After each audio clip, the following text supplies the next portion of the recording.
This sample has been hard for decades, and somehow producers still keep finding new ways to flip it. So this story starts back in 1979 with I Call Your Name by Switch, produced by Bobby DeBarge. And honestly, you can hear the emotion immediately. The intro alone sets the tone. Those melodies feel dramatic, smooth, almost emotional before the vocals even come in. That's one of them records where the production already tells part of the story. And this is why producers keep going back to this sample, because the melody is already carrying so much weight. You don't gotta force emotion onto it, it's already there. What stood out to me is how the intro instantly grabs your ear. Not with the million sounds either, just strong musical choices. That's something a lot of producers overlook now. Fast forward to 2024, now Jay White did it and Michael Uzururu take that same energy and build 30 for 30 around it. And what's interesting is they really didn't overcomplicate this beat. The sample is the record.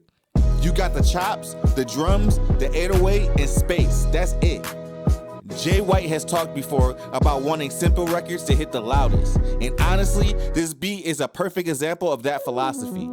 A lot of producers think more sounds equal bigger music, but sometimes the smartest thing you can do is leave the right sample alone. And if this sample sounds familiar, that's because hip-hop already touched this record before. You can hear the similarities to how the sample got broken down on older flips too. But that's what makes sampling interesting. Different producers hear different possibilities in the same sound. But what really separates 30 for 30 isn't even just the beat. It's the chemistry between SZA and Kendrick Lamar. That back and forth between those voices feel intentional. SZA brings that smooth, emotional energy. Kendrick comes in more sharp and direct. Same sample, completely different perspectives. That's why this record lands the way it does. The production gives you the feeling, but the writing changes the meaning.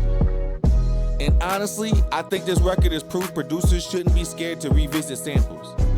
Just because something got flipped before doesn't mean there's nothing left to say with it.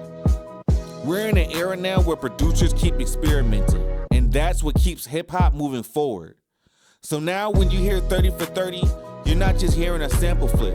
You're hearing how one melody survived generations of music. Be honest, if a sample already got used before, are you still flipping it? Yo, I'm Ignite and this is Decoded.